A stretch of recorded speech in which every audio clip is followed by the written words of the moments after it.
Bienvenidos una vez más al podcast de Retroactivos, el podcast caracterizado por la cantidad de fallos, la cantidad de retrasos, pero también por cosas buenas como la cantidad de gente que siempre nos acompaña, la cantidad de minutos que dedicamos a documentarnos, aunque a veces los comprimimos en zip esos minutos, ¿no, Enric?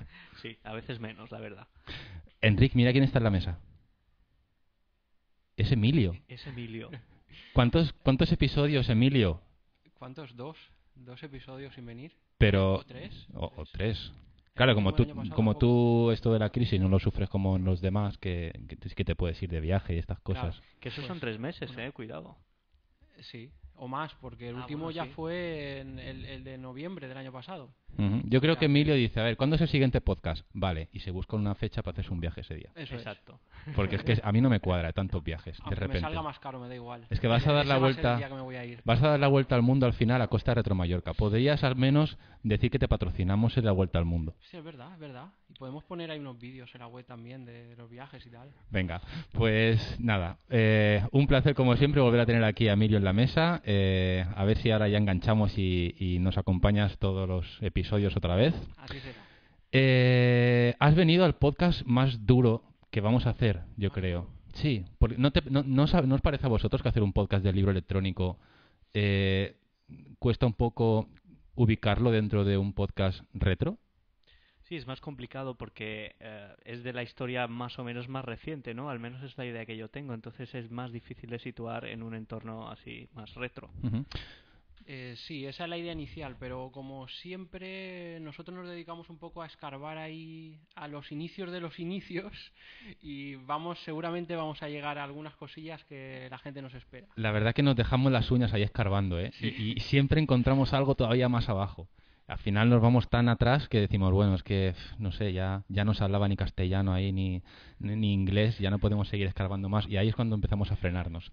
Bueno, antes de entrar en materia, vamos a explicarle a la gente lo que pasa en el mundo. Fuera de los telediarios y todo esto, que hacen un intento pero no lo logran, nosotros sí vamos a lograr y vamos a explicar a la gente 3 cosas que están pasando muy cerca aquí en Mallorca. Una de ellas es una de las nuevas actividades de Retro Mallorca, fruto de este nuevo cambio que se ha hecho internamente para que dediquemos nuestros esfuerzos no solamente a un evento anual, sino que esto vaya, ¿cómo es, Emilio? Un poco como a lo largo del año hacer cositas, ¿no? Vamos a ver si diversificamos un poco la actividad de la asociación y vamos haciendo no solamente un gran evento anual, sino más actividades distintas en las que pueda colaborar diferente gente y en las que todos disfrutemos de ellas. Uh-huh.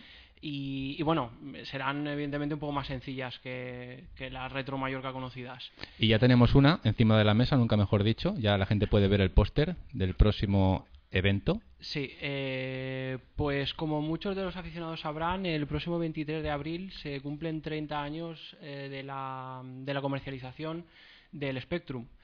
Entonces hemos pensado que es una ocasión perfecta para celebrarlo y organizar un evento que será el próximo 21, el sábado anterior, el 21 de abril, en el Centro Cultural Sescorxedó, desde las 11 de la mañana hasta las 8 de la tarde. Y bueno, podrá venir todo el mundo a vernos.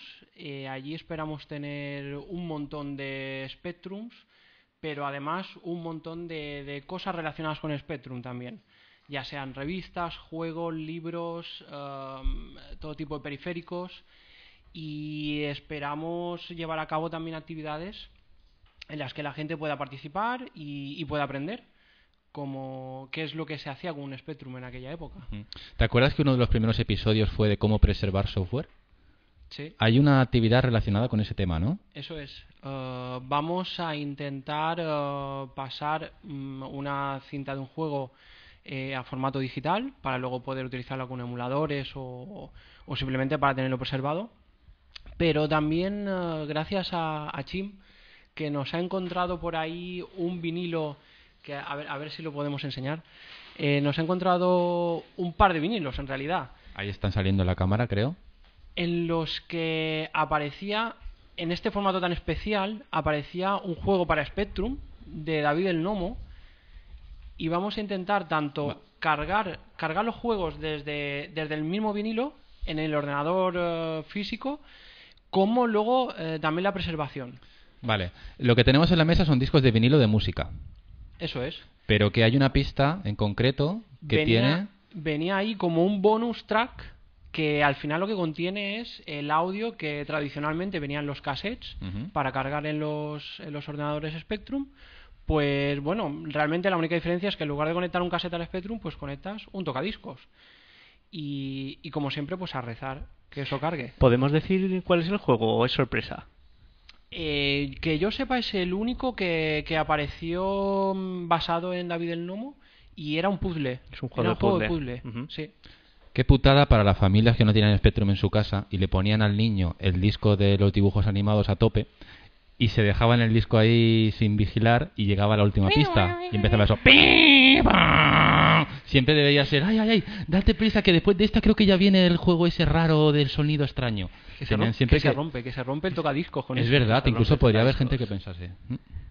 Bueno, pues esta es una de las cosas. Vuélvenos a recordar la fecha, Emilio. El 21 de abril. Para cualquiera que quiera acercarse. Cualquiera puede venir, la entrada será totalmente libre, como siempre. En el siempre. Escorchador. En la sala 2 del Centro Cultural Escorchador. ¿Y a partir de qué hora podemos ir ahí? Desde las 11 de la mañana hasta las 8 de la tarde. Muy bien, pues vamos a encontrarnos todos ese sábado. Al siguiente habrá podcast. Lo digo para que vayas buscándote un vuelo guay a algún sitio, ¿vale? Que luego te saldrá caro.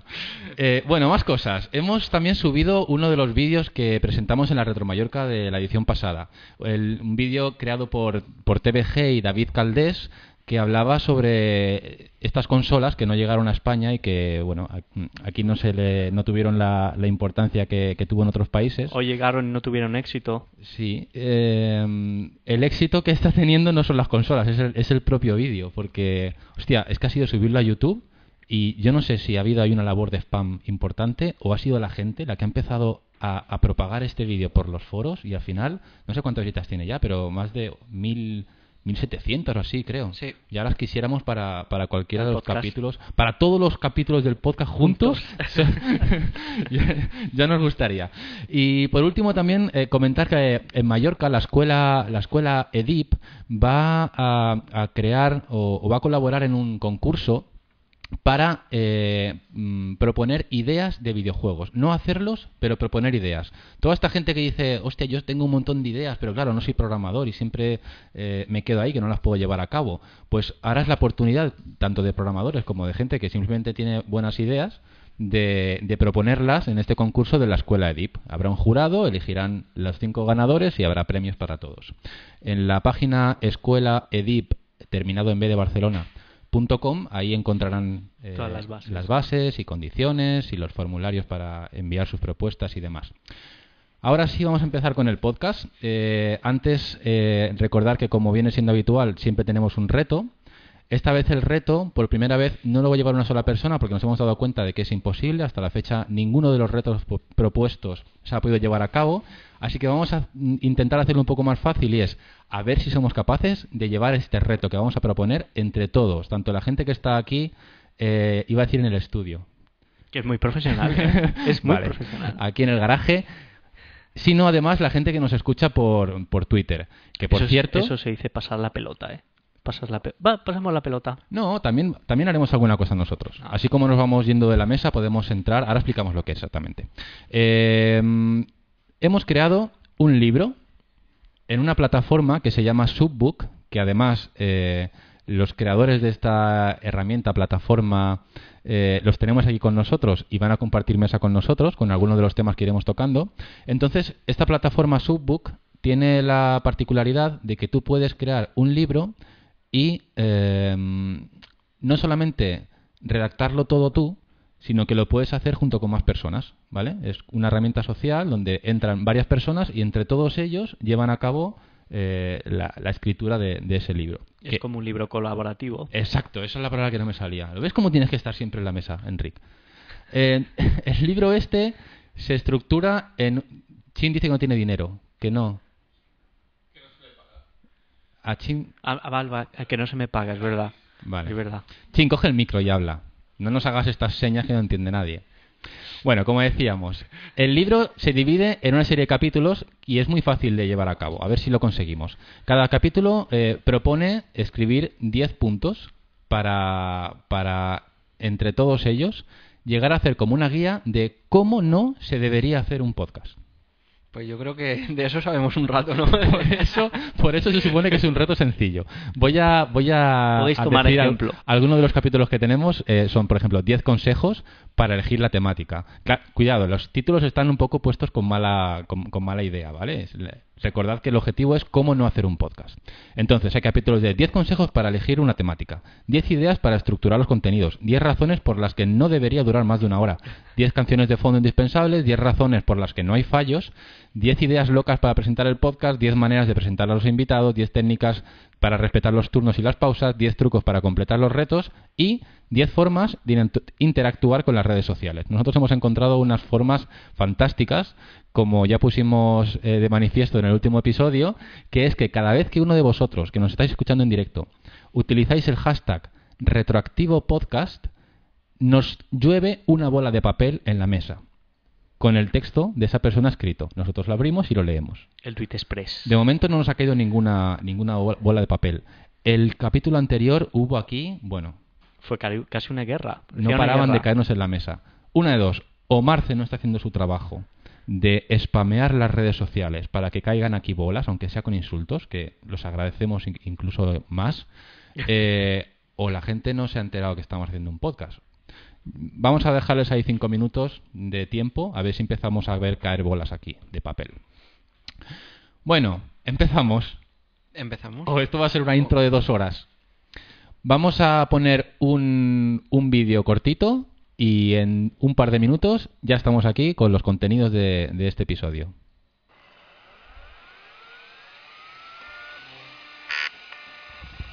Vale, entonces hablamos de las...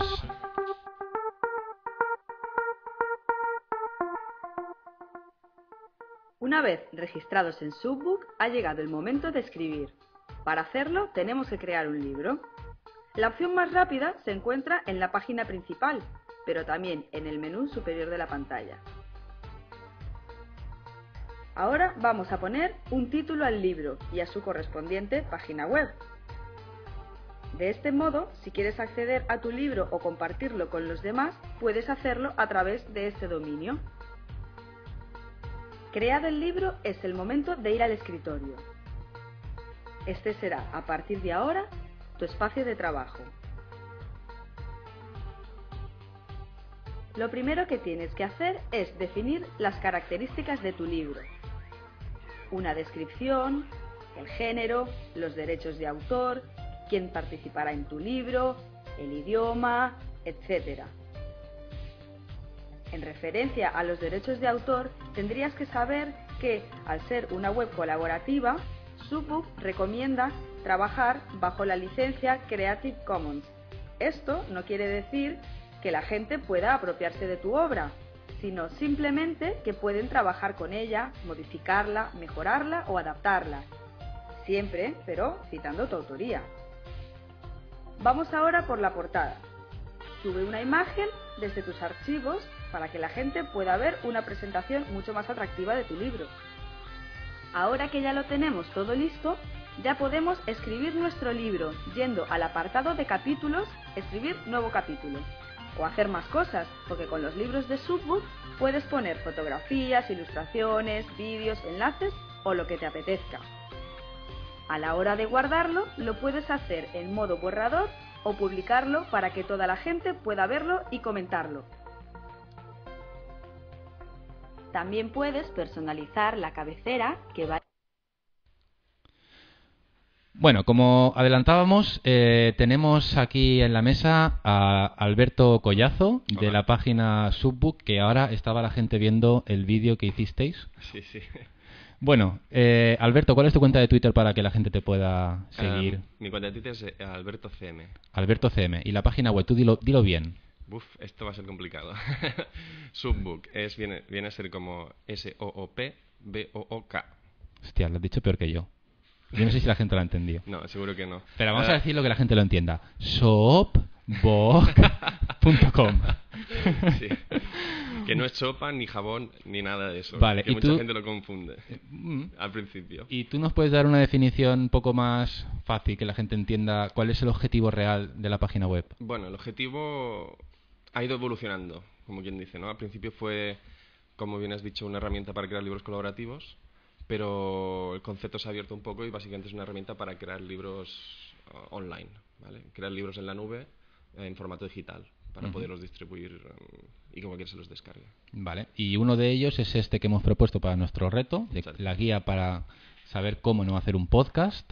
Que bueno, a ver si... Yo creo que a lo mejor alguien se podría conectar al libro de vez en cuando para ver si se está avanzando. Enseguida que alguien ponga algo, aquí hacemos una fiesta. Ir mirando las novedades. A ver qué nos No ponen. bailaremos porque eso es a partir de las 12, pero haremos Es de una pago, fiesta. además, ¿eh? Bueno, vamos a empezar a hablar de los contenidos. Vamos a empezar por... nos vamos a remontar al principio, como hacemos siempre, y vamos a hablar en este momento de lo que eran las bibliotecas digitales o bibliotecas virtuales. En definitiva, trasladar de alguna manera los libros, los textos que tenemos sobre papel a un formato electrónico o digital, ¿no? Ujú. ¿Con qué ventajas? ¿Qué ventajas tiene hacer eso? Bueno, pues a mí de entrada se me ocurre que al hacer eso, pues voy a poder disponer de ese contenido en cualquier momento. No se degradarían. Perfecto, no, eso siempre va a estar ahí tal cual se hizo originalmente, ¿vale? Aunque pase el tiempo. Ujú. Otra ventaja es que a lo mejor lo voy a poder compartir también. Ujú. O sea, el hecho de copiar un libro no supone un coste de tiempo ni de dinero. Una reducción de costes también supondría. Ujú. Hay muchísimas ventajas. Lo que pasa, creo yo, que a partir del año que se creó la primera biblioteca virtual, lo que pasó es que se separó lo que era el concepto del libro de lo que es el papel. Ujú. Hubo alguien que dijo, vale, un libro no tiene por qué ser algo impreso o algo que está en un pergamino. En Ujú. un... Parece una tontería. Algo tan físico, Sí, ¿no? no Sí. tiene, no Tan tiene que ser tangible. Exacto, o sea, el libro es el contenido. Se separa lo que es el trabajo que se ha hecho del formato en que se lee. Ujú. Pues una de las... Ahí ya está, ya ha llegado, empezado. ya lo Bueno, tenemos, aquí está, el primer tuit. Bueno, Alberto, tú, que eres el invitado especial, te damos ese honor de abrir el tuit y de leernos quién lo ha escrito y quién nos cuenta. A ver, insultos dices, ¿no? Esperemos que no se nadie por aquí, porque será un poco triste.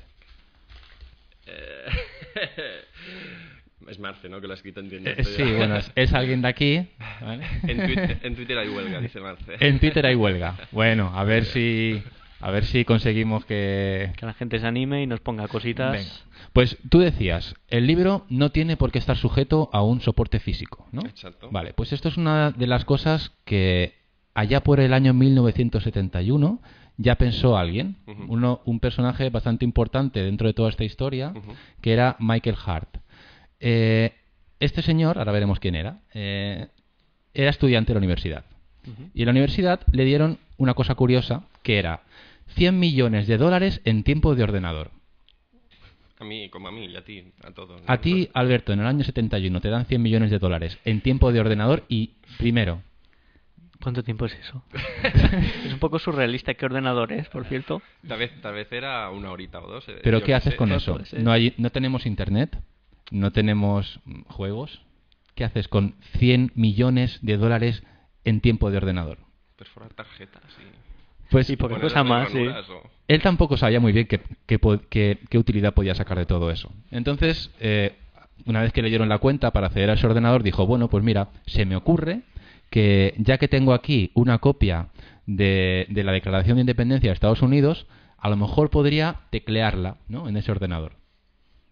Y como no tenía nada mejor que hacer, seguramente, pues el tío se decidió y se puso a escribir ese texto.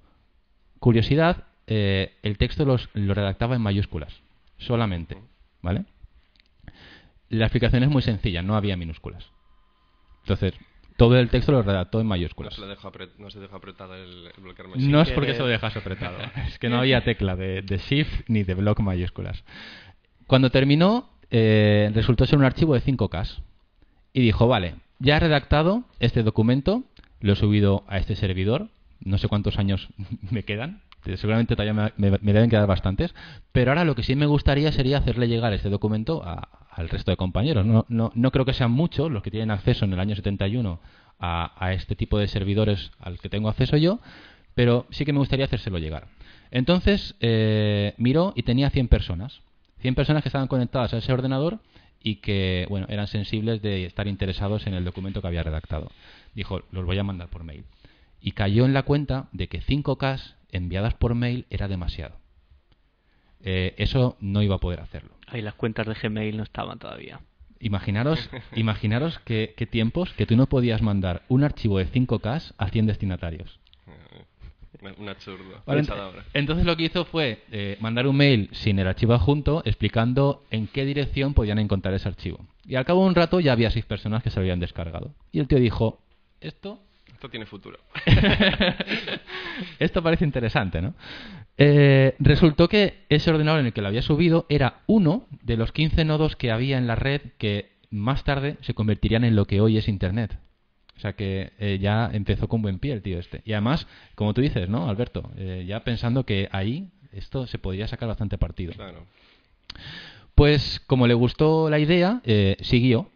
Empezó a coger como un hábito el coger textos a los que podía tener acceso, libres de copyright, por supuesto, y todo esto, y redactarlos y subirlos a este servidor para que la gente los pudiese leer, en definitiva, compartirlos, ¿no? Sí, su objetivo era todos los contenidos o libros de dominio público. Exacto. Quería que pudiesen llegar al máximo de gente posible, dentro de las limitaciones que contaba también el señor, ¿no? Exacto. Y de hecho tenía un lema que era: cortemos los barrotes de la ignorancia y del analfabetismo. Ni corto ni perezoso, en el año 87 ya llevaba 300 libros subidos, a manos, todos, él solito. Y allí fue cuando empezó a despertar el interés de alguien y la gente empezó a echarle una mano al pobre, ¿no? Que después de 300 libros subidos, yo creo que ya era hora de que alguien empezase a ayudarle. Con la llegada de Internet, por supuesto, ya se hizo mucho más famoso y ahí sí que ya empezó eso a crecer. Pero aún así, ya empezamos a ver aquí detractores que decían que ese sistema no iba a poder escalar con facilidad y que estaba arruinado ya desde el primer momento. Claro, es que cuando ves que se basa en un maquinón que cuesta tanto y necesita tanto presupuesto para funcionar, parece inviable de entrada. Lo que pasa es que también la gente no veía que esto iba a ir a la par con el boom que han tenido los PCs y todos los aparatos electrónicos. Pero si lo piensas, hoy, en el año 2011, las editoriales y mucha gente todavía piensa eso. No, sí. De hecho, una editorial lo que estás haciendo con el libro electrónico es tocarles algo que les ha estado funcionando durante años. Uh-huh. Por lo tanto, hasta que no vean realmente que peligra su trocito de pastel, no se van a arriesgar a meterse en otro embolado. Si este año están facturando lo mismo que el año pasado y que el anterior, déjalo, no lo toques. Pues una tónica muy habitual, ¿no? Lo del déjalo, no lo toques. Sobre todo en España. En España, sí. En España. Alberto, tienes que hacerte una prueba de ADN, porque Michael Hart en una entrevista dijo: nosotros consideramos el texto electrónico como un nuevo medio de comunicación que no tiene verdadera relación con el papel. Es justo lo que habías dicho tú antes.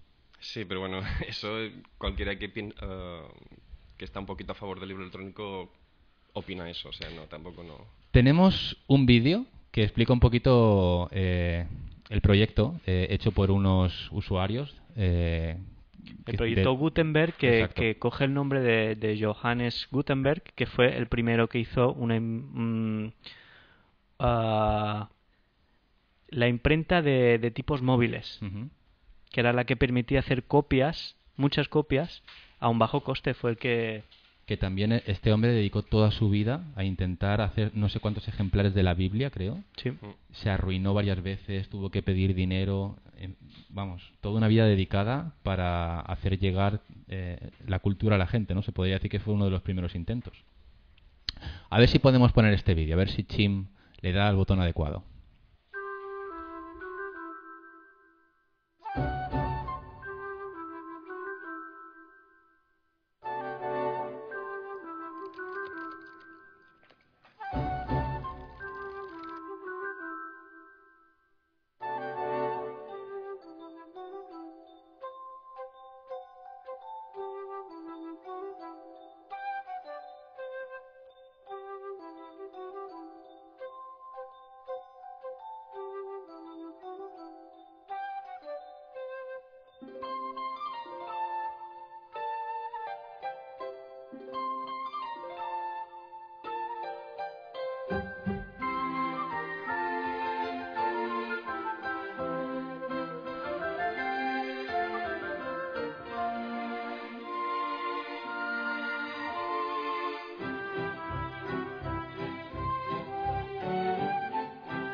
Sí, dice Chin que con esta música que le dan ganas de correr desnudo por el campo. No sé yo, es una opinión suya.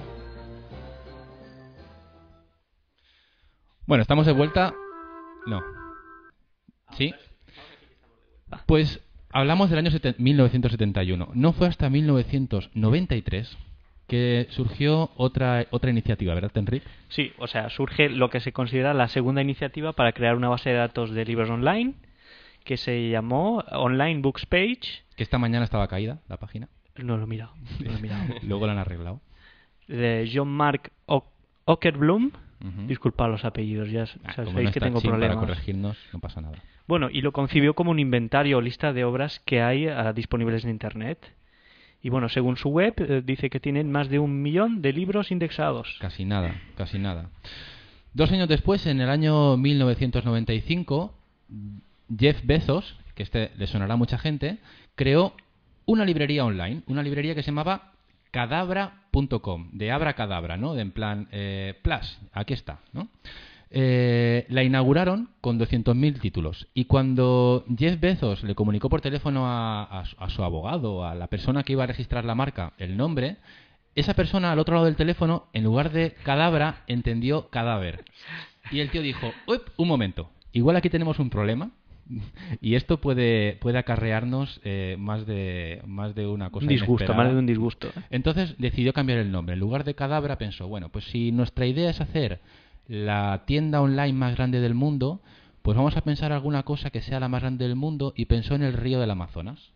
Y dijo, ya está, Amazon. Y como además Yahoo, que era el buscador por excelencia en ese momento, indexa los resultados por orden alfabético, le venía estupendo. Amazon, pues seremos de los primeros en aparecer. Y fue por una de estas razones por las que decidieron ponerle finalmente Amazon a la tienda. Parece una tontería, pero en esos tiempos, como todo iba por directorios, en casi todas las webs, tienen un nombre que empezaba por A. Sí, te recomendaban que las cosas que tú hagas empiecen por A, porque siempre en las listas eran de las aparecen primero, claro. Bueno, un año después, aquel proyecto de Gutenberg que se había iniciado en el 71, ya había alcanzado, de manera, bueno, con ayuda, ¿no? Gracias a Internet y esto, ya había alcanzado los 1000 libros. Pero están un poco todavía lejos de la meta. Uh-huh. La meta es de 1 millón de libros, así que en el 96 todavía les quedaba todavía bastante trabajo por hacer. Eso de 1 millón me suena de algo también. Gente que se pone metas de estas. Claro, es que son cuando uno se pone una meta, pues ya que se la pone, ¿no? Hay que ponerse, ¿Para qué claro, ponerse 1 millón? ¿Para qué ponerse 1000 pudiendo poner 1 millón? Claro, como la película de Facebook, ¿no? Que dice, lo que realmente mola es $1 millón, ¿no? Algo así. Bueno, avanzamos un poquito más y en el año 2002 tenemos otro peso pesado que es Google, ¿no? Y Google tiene una manera bastante curiosa de plantearse los trabajos. Así como nosotros pensamos en el millón, ellos piensan en el mundo entero. Entonces, cuando Google pensó en hacer un buscador, lo que estuvieron realmente buscando era cómo poder indexar todas las páginas que hay en el mundo. No pensaban ni en 1 millón de páginas, ni en las páginas de mi ciudad, ni siquiera de mi país. Entonces, cuando Google se empezó a interesar por lo que eran los libros, no pensó en cómo podemos digitalizar 1 millón de libros. Pensó en cómo podemos digitalizar todos los libros del mundo. Y la primera pregunta que se plantearon era, bueno, seguramente sabremos cómo, pero ¿cuánto tiempo nos va a llevar a escanear o digitalizar o el proceso que haya que hacer para meter todos los libros del mundo en unos servidores? Entonces empezaron a investigar, un grupo reducido de Google empezó a investigar de manera secreta, porque en aquel momento todavía la cosa estaba muy verde, cómo o quién tenía respuesta a esa pregunta. ¿Quién podía decirnos cuánto tiempo necesitaríamos para digitalizar todos los libros que hay en el mundo? Y a pesar de que preguntaron en 1000 sitios, no encontraron una respuesta.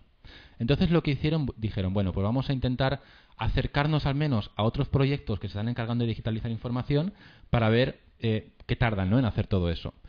Y se acercaron a proyectos como el de Gutenberg, se acercaron a otros proyectos que había en ese momento para ver con qué técnicas contaban, por medio de qué proceso digitalizaban los libros, y al final llegaron a la Universidad de Michigan y encontraron que ellos en la universidad estaban ya metidos en un proyecto parecido y querían digitalizar los 7 millones de libros que tienen en su biblioteca. Y ellos habían calculado que tardarían 1000 años, la universidad.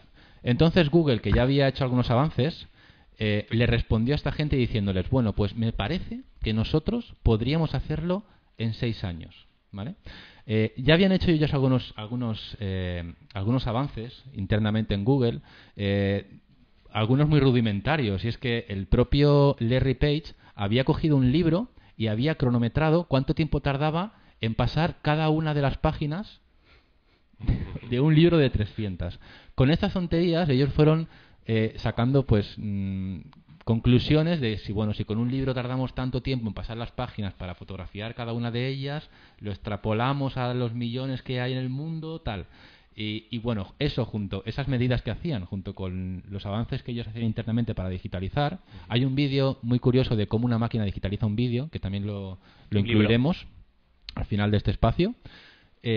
Pues junto con toda esa información le dijeron a la universidad que si ellos calculaban 1000 años, Google pensaba que sería capaz de hacerlo en 6.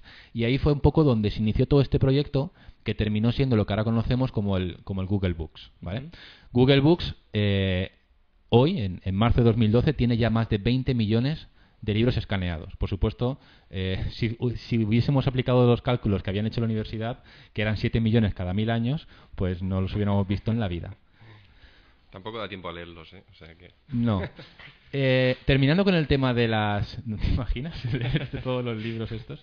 Al menos, hombre, alguien, entre todo el mundo sí que se los tienen que leer, porque... A ver, igual de estos 20 millones de libros hay 19 millones de libros que tienen 2 o 3 páginas, ¿eh? A ver, hay que ser... Cierto, sí. Y también habrá algunos libros que tendrán miles de páginas. Sí, vale. Bueno, para terminar, comentamos que en cuanto a lo que eran las bibliotecas digitalizadas, el proyecto Gutenberg, de momento, lleva ya acumulados más de casi 40.000 ejemplares. Vamos a abrir aquí un tuit que nos ha llegado a la mesa. Venga, Enrique, ábrelo tú, que sabes inglés. Uy, este es largo, ¿eh? Furufu nos dice, en Saturn existía el Sega Saturn Electronic Book Operator y no olvidéis comentarlo, estamos los dos, también está Payo Acuático, viendo el programa. Por cierto, era una mierda, pero Saturn mola. Esto es spam, spam de Saturn. Es curioso la capacidad que tiene mucha gente, en este caso fans de la Saturn, de escuchar un podcast que habla de la historia del libro electrónico y los tíos conseguir llevárselo a su terreno y hacerte un tweet que consigue relacionar los libros electrónicos con la Saturn. Eso me parece brillante, por cierto. Brillante. Sí. No sé, me quito el sombrero con ese tipo de gente. Bueno, vamos a poner un vídeo. Un vídeo donde vamos a ver cómo una máquina se recorre página a página un libro y lo va digitalizando a base de fotografías. Y nos traemos a Emilio, que nos va a contar una historia bastante curiosa de un señor en las oficinas de IBM. So we're at the ALA conference. We're in the Curtis booth. We're looking at their automated book scanner. What can you tell me about it?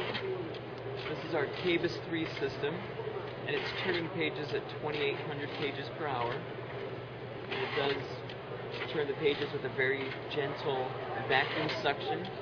So there's some air that's blown into the pages, and then this head comes down and turns the pages very gently. It's also safe for rare, fragile books. And what cameras is it using? We're using the 5D Mark II Canon cameras, so they're 21 megapixels each. Mm-hmm. How much do they run, just the cameras? Cameras by themselves are about $5,000. That's more than I can afford. So what are the output formats? The output, RAW, TIFF, JPEG, PDF, searchable PDF. We also have XML files that we use to structure the content of the book. Okay. And you can also crop the... go ahead and... Can you pull up an image? Just go ahead and pull up one.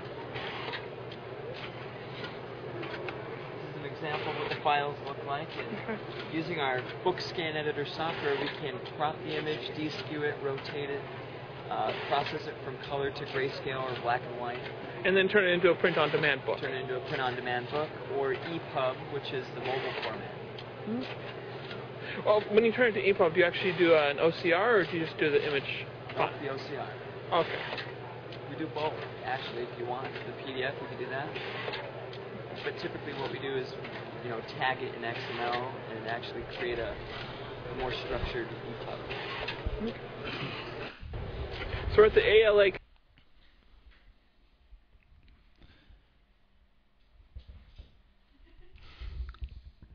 Afirmativo. No, es que estaba pensando lo que ha dicho Chima antes de que le gustaría correr por el campo ahí desnudo con la música de antes y me había quedado en blanco. Vamos a... Vale, ¿qué hemos conseguido? Hemos conseguido que 4 señores vean, pues eso, futuro en lo que es llevarse todos los libros a Internet, podemos decir ya, ¿no? Digitalizarlo todo y ponerlo al alcance de todo el mundo. Ahora lo que nos falta sería, pues, un dispositivo para leer eso más allá del propio ordenador, ¿no? Lo que nos encontraremos ahora es indicios... Uy, mira, 2 tweets que han llegado, uno se ha caído al suelo, que alguien coja el tweet del suelo. Aquí está, vale, venga, Emilio, tú léenos el tweet tú que sabes inglés.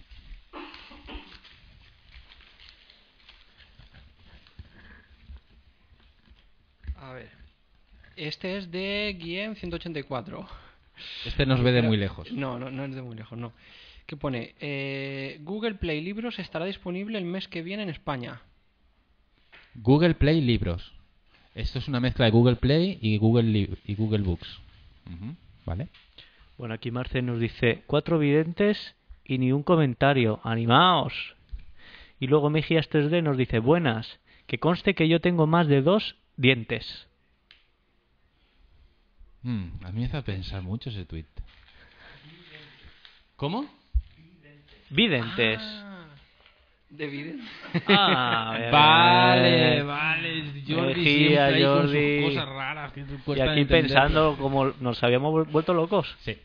Bueno, vamos a ver un poquito gente que empezaba a pensar que no solamente nos podíamos quedar en digitalizar los libros, sino que todavía... O que ya que los digitalizábamos, ¿no, Emilio? Ya que se digitalizaban, esto abría puertas a hacer alguna otra cosa más con esa información. Sí. A ver, yo me voy a ir hasta el año 1946 para hablar de un jesuita italiano. ¿Nos hemos equivocado de podcast? Esto suena un poco raro, ¿no? Pero a ver, esto es importante al final. Venga, en la historia en de el la... anterior hablábamos de pizzas y cosas así, hoy hablaremos de... Venga. No solo en la historia de los libros electrónicos, sino en la historia de la informática. Este personaje es importante. Resulta que este jesuita era un estudioso de las obras de Santo Tomás de Aquino. Entonces él... Te veo con... Santo Tomás, aquí no. Aquí no. Tenía que decirlo. Entonces el padre Busa, que le llamaremos así, en el año 1946 decidió crear el Index Thomisticus. Este Index Thomisticus... Que no es un dinosaurio. No, esto entiendo yo que es en latín. Y es una herramienta, él se le ocurrió que quería crear una herramienta para poder realizar búsquedas en todas las obras de Santo Tomás de Aquino y las obras de otra gente que estudiaban a Santo Tomás de Aquino. Entonces decidió coger todos esos textos y catalogar todas las palabras una a una, todas las palabras que aparecían, para poder luego simplemente decir, vale, pues esta palabra la puedo encontrar en este libro en tal página y también en este otro libro en esta otra página. Pero no solamente no se conformaba con hacer esta catalogación, sino que él quería hacer la lematización.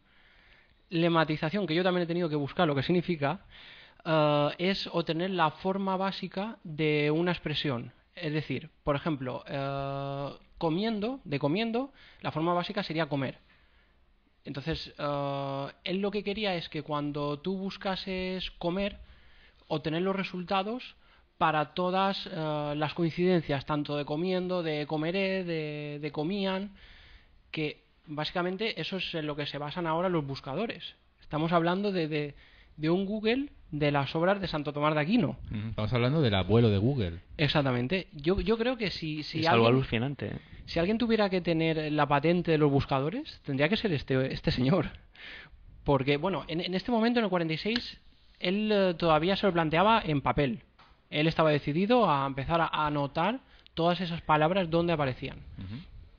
Pues bien, en el año 1949 el padre Busa decide ir a Estados Unidos a visitar al fundador de IBM, a Thomas John Watson, con la idea de que ese trabajo se pudiera hacer con una computadora. Claro, si alguien lo podía hacer, iba a ser IBM y entonces se desplazó hasta allí. Sí, pero lo curioso de esto es que hasta ese momento las computadoras solamente la gente había pensado en ellas para realizar cálculos matemáticos o operaciones lógicas, pero no que pudieran tratar texto ni trabajar con texto. Entonces él fue la primera persona que se le ocurrió utilizar las computadoras para esto. Pues nada, cuando llegó este hombre allí se entrevistó con Thomas John Watson, que fue el fundador primero de IBM. Este hombre pues le contestó tal cual: no es posible hacer que las máquinas realicen lo que me está pidiendo. Usted pretende ser más americano que nosotros. Esto fue un poco decepcionante. Una manera muy elegante de decirle: estás hecho polvo, no tienes ni idea de para qué sirve un ordenador y vienes aquí con una cosa que... Con un invento que no tiene sentido. Exacto, que ni le va ni le viene, pero... Pero siempre dejando claro que los americanos, esto, si no lo hacen ellos primero... No vale. Entonces el padre Busa se sacó una tarjeta que había encontrado por allí por las oficinas de IBM y se la devolvió. En esa tarjeta lo que ponía era el lema, que ya por aquel entonces era Think, de IBM, y venía acompañado de una frase que decía: lo difícil lo hacemos inmediatamente, lo imposible requiere un poco más de tiempo. Mola, ¿eh? Entonces se la tiró así como: ¿para qué ponéis esto? Exacto, Y luego me vienes con que no... Entonces el señor Thomas Watson se tomó esto como un reto después de ese gesto y decidió aceptar el proyecto, y le contestó con esta frase: está bien, padre, lo intentaremos, pero con una condición: prométame que usted no cambiará IBM, acrónimo de International Business Machines, por International Busa Machines. O sea, encima estaban de cachondeo. Sí. Pues nada, a partir de aquí empezó un super proyecto que duró unos 30 años. 30 años se tardó en transcribir todos esos textos a formato electrónico y en catalogar o en desarrollar el sistema que permitiera hacer esas búsquedas por esos términos de la manera lematizada esta. Y hoy día toda esta obra, que se llama el Index Thomysticus, está disponible tanto en CD-ROM como en una página web, que pondremos como siempre el enlace en la web de Retroactivos, que cualquiera puede hacer búsquedas ahí. Está guay, ¿eh? Todo esto está guay. Pero yo me pregunto una cosa: ¿cuánto debe costar el presupuesto que le hizo IBM por un proyecto que calculaban que iban a estar 30 años para llevarlo a cabo? ¿Cuántos ceros tenía ese presupuesto? Oye, pues no sé, como como el de Gutenberg, ¿no? Que tenía 100 millones de dólares en tiempo, pues en tiempo de ordenador, pues. No, pero no sé. esto eran dólares de verdad, en dólares de IBM, de la empresa, no sé, me imagino que barato IBM no debe ser, ¿no? Yo por lo que he podido ver, a ver, yo imagino que en aquel tiempo la iglesia pues estaba incluso mejor vista que ahora.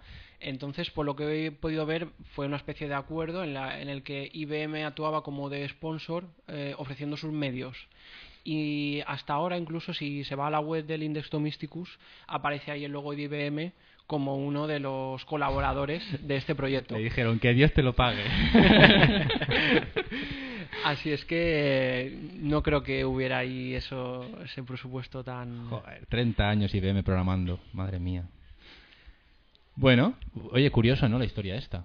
Pues sí, porque la verdad no jamás había oído hablar de esta persona, pero efectivamente creo que sí tiene un papel relevante en la historia de la informática.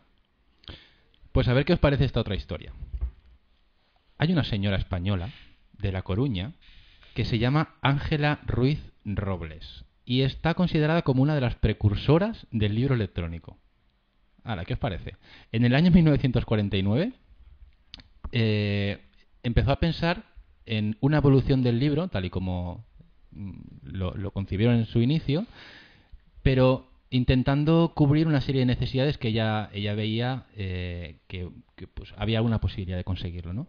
Ella decía que, bueno, que podría llegar a conseguir aligerar el peso de las mochilas de los niños, ¿no? O sea, llevar tantos libros a ella. Ella veía que había una manera de eso, reducirlo. Veía que había una manera de que el aprendizaje de esos niños fuese mucho más atractivo con otro tipo de libro distinto del que tenían en esos momentos. Y veía la posibilidad de hacer un tipo de libro que se adaptase a a lo mejor no a cada niño, pero sí personas con un tipo de discapacidad o personas de una edad o de otra. Pues ella veía que había posibilidad de hacer un libro adaptado a cada tipo de persona. Entonces empezó a trabajar en lo que se llamó la enciclopedia mecánica. Esto no es el nombre de un monstruo de Mazinger Z, es un libro metálico, aunque luego una empresa se interesó en hacerlo en plástico y un poquito más moderno, pero hay una fotografía por ahí que se ve muy claro. Es como un maletín, es como una caja que tú la abres y tiene, como si fuese un libro al estar abierta la caja, tienes a la izquierda unas materias y a la derecha tienes otras. A la izquierda tienes materias de lectura, escritura, numeración y cálculo. Funciona con unas teclas mecánicas que al pulsarlas te accedes a un contenido en concreto. Y luego a la derecha es mucho más curioso porque tiene unas bobinas, está como dividida la parte de la derecha en varios apartados y cada apartado tiene una bobina. Una bobina que es como si fuese el carrete de una película de cámara de fotos. Uh-huh. En un extremo tienes el inicio de la bobina y en el otro extremo tú vas pasando esa bobina y vas recorriendo el contenido de la bobina, que son materias que te van explicando cosas, idiomas, por ejemplo. Cada bobina es una temática y los niños o las personas que lo utilizaban o lo fuesen a utilizar podían quitar una bobina y poner otra bobina. Quito la bobina del inglés y pongo la bobina del francés. Quito la bobina de matemáticas y pongo la bobina del tal. Entonces ella se considera esto una precursora del libro electrónico por esta idea que tuvo. Pero no solamente era un sistema de juego de bobinas, luego incluso le puso un cristal de aumento porque si veis la foto, las bobinas son muy pequeñas. Entonces intentar leer ahí dentro es un poco complicado. Entonces puso como un cristal para que tú a través del cristal vieses esas letras aumentadas y lo pudieses leer con facilidad. Incluso le puso una luz dentro para que pudieses leer en la oscuridad. Incluso le puso, que esto es lo que más marcado me ha dejado, un espacio vacío en una esquina de la caja, vacío, no hay nada. Porque ella pensaba que más adelante la tecnología permitiría hacer calculadoras de ese tamaño. Y el niño podría incluir una calculadora en ese espacio. En ese momento era imposible meter una calculadora, pero ella dijo, se va a poder. En el futuro se va a poder hacer una calculadora que quepa aquí. Y dejó el espacio ya ahí. Increíble. Es una pasada, ¿no? Es alucinante. Es una pasada. Pensad una cosa, mira, he cogido aquí unas frases típicas de aquella época. Hablamos de los años 50. En aquella época se acababa de inventar el transistor. Había frases del tipo la letra con sangre entra y la labor con dolor. Antes la obligación que la devoción. Luego viene una muy interesante que dice libro con mucha foto, bueno para entretener. Libro con mucha letra, bueno para aprender.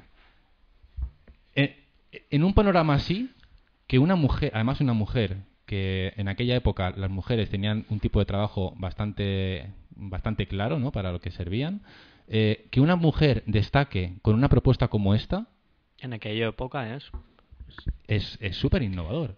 Sí, sí, pero lo triste es que aparte de la utilidad real que tuviera aquel invento en aquel momento, porque evidentemente, así como explicas que estaba montado, pues a lo mejor muy práctico. Se ve un poco aparatoso, exacto. Pero lo vemos nosotros aparatoso, ¿eh? En aquella época había un medio que dijo que rozaba la... ¿Cómo era? Que era casi perfecto lo que esta mujer estaba proponiendo hacer. Uh-huh. Sí. Pues no, iba a decir que lo triste es que a pesar de los problemas que pudiera tener el invento en aquel momento, no se decidiera seguir con él y decir, vale, pues vamos a aprovechar la idea de esta mujer y vamos a llevar adelante esto y vamos a mejorarlo y día a día hacer algo realmente que sea útil. Porque en aquella época parece que estas cosas, mujer rara aquí, pues vale, ha sacado esto y la olvidamos. Sí que se intentó. Lo que pasa que ella tenía una cosa muy clara. Por ejemplo, ella consiguió que una empresa italiana se interesase en hacerlo, en plástico, pero luego no encontraron inversores para llevarlo a cabo. Lo que pasó es que luego, desde Washington sí que se interesaron. Y ella dijo al final que no, porque esta mujer lo que quería era que si se hiciese en España. Era una condición que ella misma se limitó en ese momento. Pues y sí. el libro podría haber sido un éxito, pero a lo mejor por culpa de esa limitación que ella puso, le hacía tanta ilusión que se hubiese concebido en España y se fabricase en España, que esa última condición hizo que esto pues no pudiese llegar a ser. Dedicó toda su vida a conseguir que una empresa española se interesase por el proyecto, pero no tuvo esa suerte al final.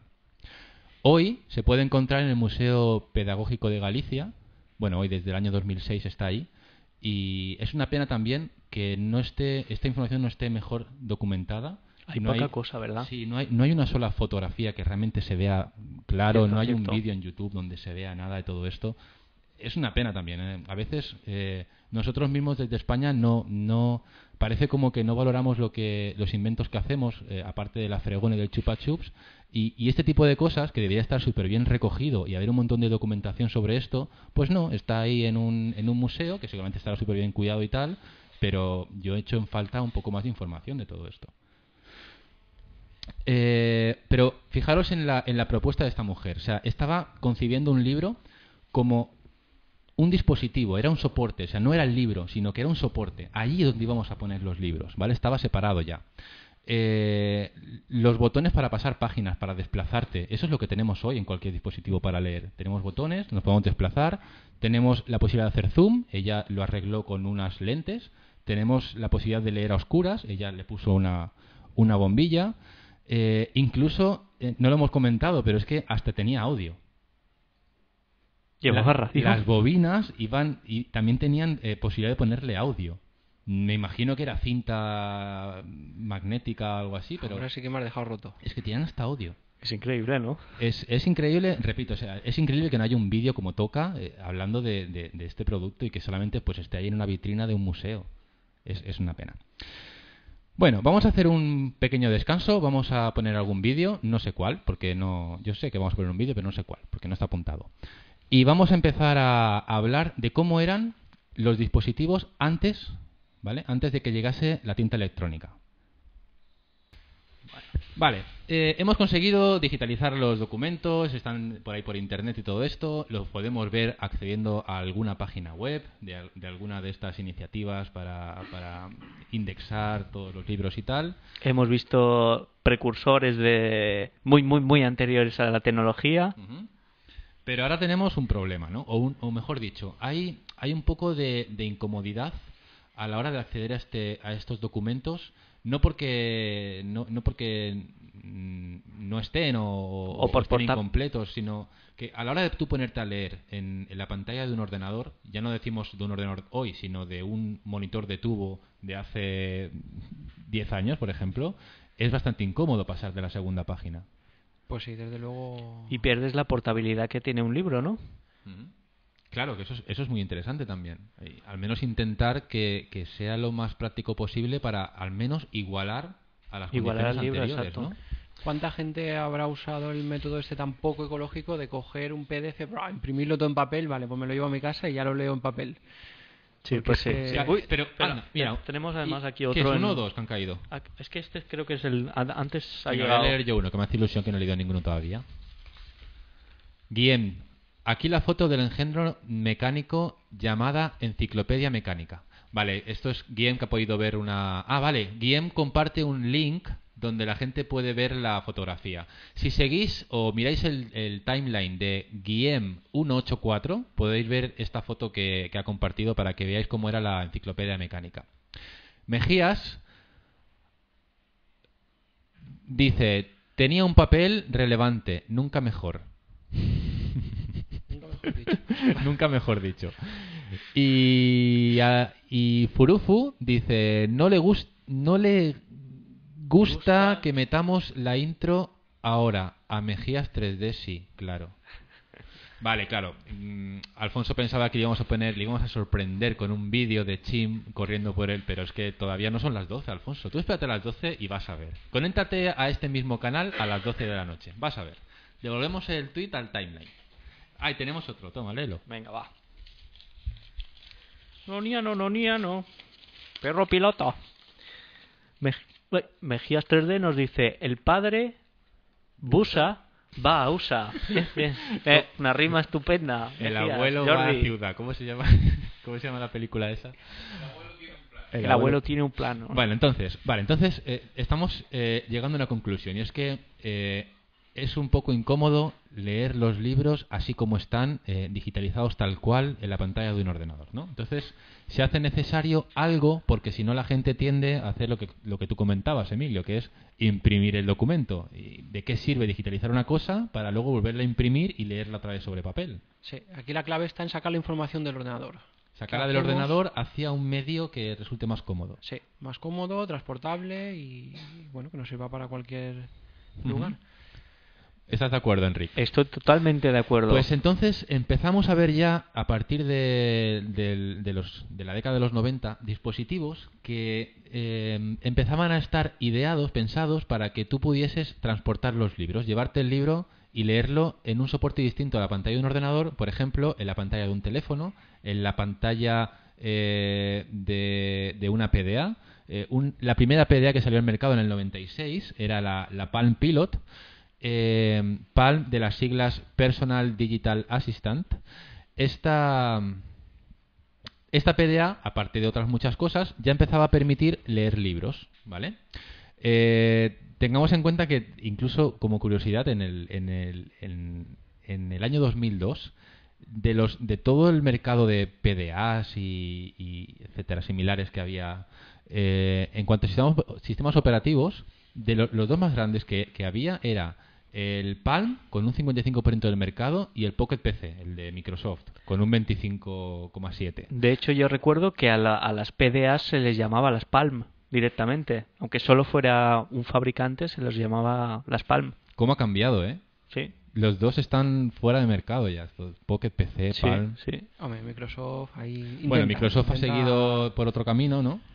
Pero fíjate cómo en el año 2002, que esto no estamos saliendo de la parte retro, pero fíjate cómo puede haber un momento en el que tengas más de la mitad del mercado y sentirte el rey, y prácticamente de la noche a la mañana, porque han pasado 10 años, pero no han pasado 10 años desde que dejó de ser Palm. Ha pasado mucho menos también. De la noche a la mañana. O sea, puedes estar borrado del mapa por completo. Aún así, la Palm Pilot vendió 23 millones de unidades. Con lo cual ahí empezó a haber un mercado importante, el público se empezaba a interesar por otra manera para consumir los libros electrónicos. El mismo año, la Rocket eBook, también de la empresa Nuvomedia, tiene una pantalla LCD. Recordemos, todo esto es antes de la tinta electrónica, ¿vale? Son pantallas retroiluminadas. Sí. En blanco y negro. El Rocket eBook tenía 16 megas de RAM, lo que le daba justo para poner unas 4.000 páginas, no más, y costaba $250 aproximadamente, bastante más caro de lo que hoy podemos conseguir algo similar. La autonomía era muy poquito, en aquel momento igual era mucho, pero 20 horas de autonomía, no sé qué os parece, si se puede...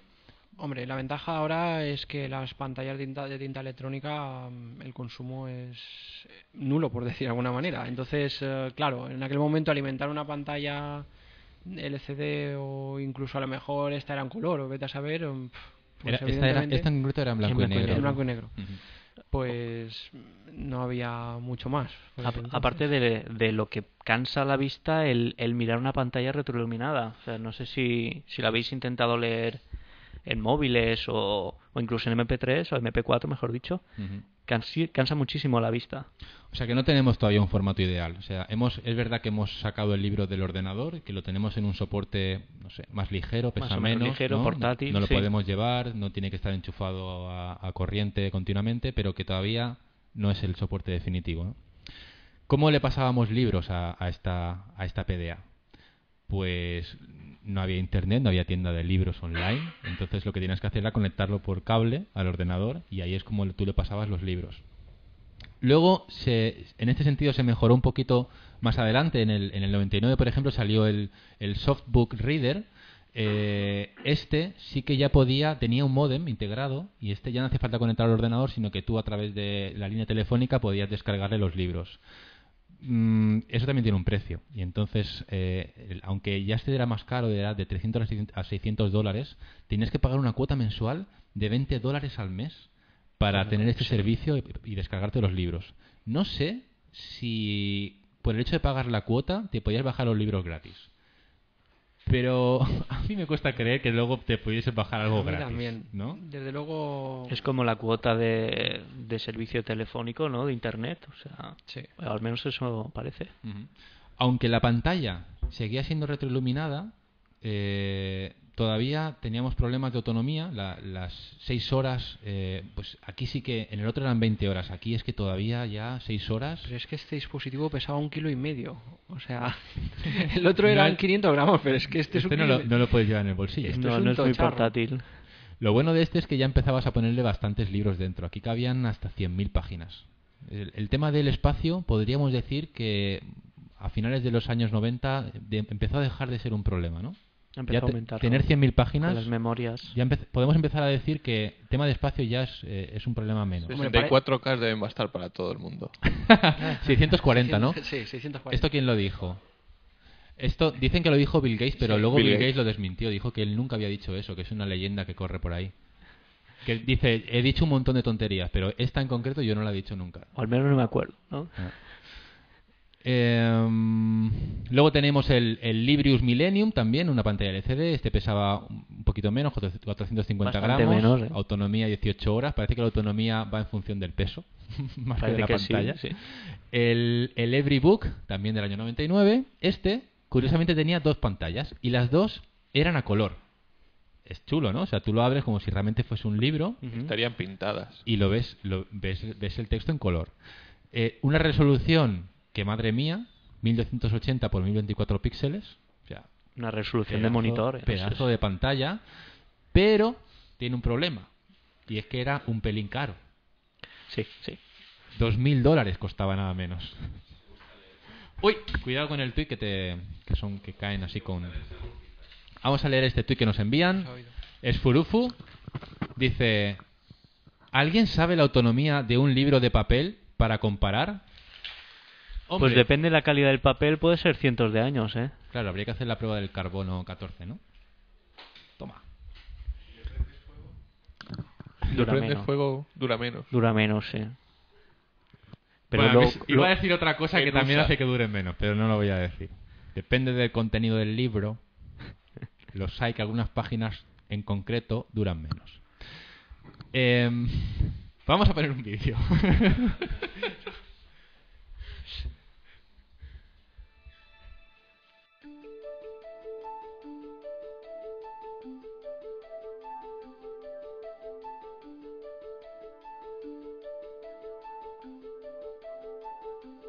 E-Ink's electronic ink enables e-paper displays. The ink is a thin film of microcapsules, each the diameter of a human hair. One display contains millions of capsules. The ink actually rearranges electronically to form the text and graphics. For example, let's look at how the word he is created. Here's a side view of one of the capsules which form that number. The top of the circle is what a person reading would see on the screen. The bottom of the circle is hidden underneath. Each microcapsule contains black and white ink particles which are electrically charged and suspended in a clear fluid. The white capsules are positively charged and the black particles are negatively charged. When a negative electrical field is applied to the bottom of the film, the negative black particles are repelled to the top of the capsule. This changes the area on the top surface to black. Simultaneously, the white particles move to the bottom where they are hidden to the viewer. By reversing this process, the white particles are driven to the top of the capsule, making the top surface appear light.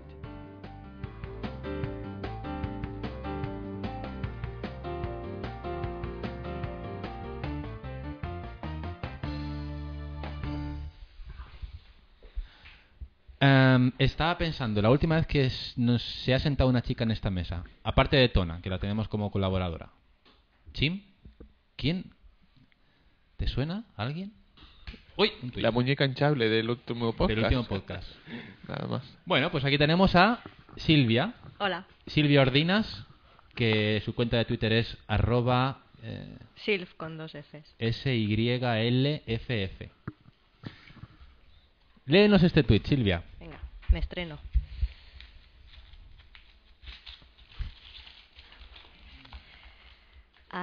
@Rodrigo A56.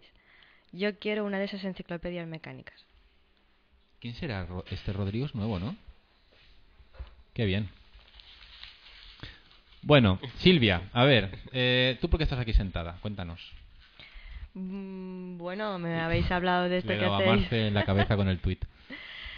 Este proyecto vuestro del podcast lo intento seguir cuando puedo y tenía ganas de pasarme un día y hoy que la temática viene así, pues aquí estoy. Le pusieron droga en el colacao. Mentira, ha venido aquí a hacer spam de su página web. De subbook.com. De Subbook. No, ni jabón ni nada, no. Subbook. Eso. Bueno, ya Con tenemos muchas aquí, dos, con tenemos muchas aquí a dos. los dos fundadores de Subbook, Alberto y a Silvia. Silvia, ¿qué nos hemos dejado de Subbook que no hemos explicado todavía? A ver, como curiosidad para entender mejor el nombre, quizá decir que es el acrónimo de Social Open Book. SOOP Book. Eso era importante decirlo, sí. Es importante que es un poco los orígenes también del proyecto. Vale, de ahí lo del libro social abierto, que sería la traducción, que era original. Estábamos viendo la historia del proyecto Gutenberg y veíamos como el hombre tenía que trabajar un montón él solo hasta conseguir 300 libros, y ahí fue cuando la gente se empezó a animar.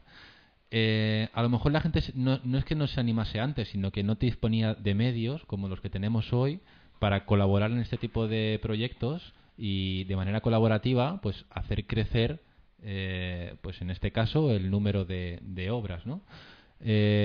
En este sentido, Subbook está brindando un servicio muy interesante porque pone al alcance de cualquier persona la posibilidad de trasladar directamente desde su cabeza hasta el libro definitivo sin pasar por editoriales, sin pasar por todo un proceso que hombre, no es imposible, pero que a veces frena un poco a la gente, ¿no? Llevar a cabo un libro, cuando tienes que pasar por todo un proceso más a lo mejor orientado a terminar como vendiendo el libro. Si simplemente quieres plasmar tu idea o pasas gusto escribiendo, esto es una herramienta genial, ¿no? Sí, es el caso un poco del autor que se autopublica. Entonces, el trabajo de escribir lo va a tener igual de que currárselo y tiene que preparar la obra para el público al que se quiere dirigir, pero se rige menos por las limitaciones comerciales de las editoriales y sus editores. ¿Y esto hace que se anime mucha gente a escribir? Y sí, mucha gente, como tú dices, sobre todo el caso que quieres distribuir tu obra a llegar a un público mayor, a un precio más económico, está abriendo muchas puertas. Es tan sencillo como lo que aporta un blog, abrir un blog a internet. Antes, para que alguien te escuchase, alguien tenía que darte una oportunidad para aparecer en un periódico, etcétera. Con internet eso desapareció, y con los libros hasta hace bien poquito seguía el tema igual. Y ahora proyectos como el nuestro y muchas otras cosas que están saliendo, pues hace que cualquiera que quiera publicar su obra, cobrando o sin cobrar, simplemente porque quiere que mucha gente lo lea, pues tiene esa oportunidad que antes no tenía. ¿Os dais cuenta que dentro de 100 años habrá un podcast que hablará de informática retro, y cuando vuelvan a tocar el tema del libro electrónico a lo mejor incluyen a Subbook al lado del proyecto Gutenberg y todos estos? Ojalá. Si se ve tan molón como esa máquina con bobinas y cosas, ya a mí me da bien. Pues ahora solamente os falta hacer el dispositivo físico. Y hay ganas, estuvimos hablando, pero... Bueno, pues la gente estaba viendo en la publicidad que hemos hecho antes cómo funciona la tinta electrónica. Como decíamos, los dispositivos de los que hablábamos antes empezaban ya a trasladar el libro a otro formato mucho más manejable, pero teníamos el problema de que la pantalla obliga a seguir leyendo con luz, y eso hace que sea un poco complicado y canse la vista a la larga. Y también ese tipo de pantallas obliga a que la batería se nos vaya en 2 minutos, ¿vale? Yo también veo, pero que dices que dura muy poco, pero la del iPad, ¿qué dura ahora? La del iPad que dura ahora. 10 horas. Y tú decías que 20 era poco, o sea que tampoco no estamos tan... Sí, bueno, también tenemos que tener en cuenta que el iPad ha salido, o al menos el último iPad es muy reciente, pero estamos hablando de dispositivos de la década de los 90. No, claro, pero realmente o sea, a nivel de autonomía no hemos mejorado, por ejemplo, en respecto a este tipo de aparatos que tienen una buena pantalla y que puedes hacer muchas cosas. Lo que realmente ha aportado gran cosa ha sido la tinta electrónica a lo que es la autonomía. Pues, si os parece, vamos a ver un poquito cómo funciona esto de la tinta electrónica. Porque esto de la tinta electrónica no es una cosa que dijeran un día, ¡plas! Tinta electrónica, venga, vamos a cambiarlo todo.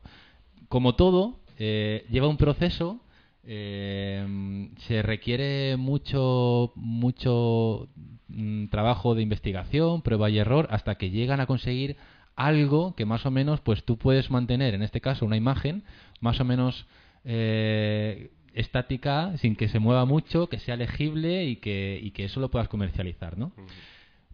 El inicio de la tinta electrónica se remonta al año 78.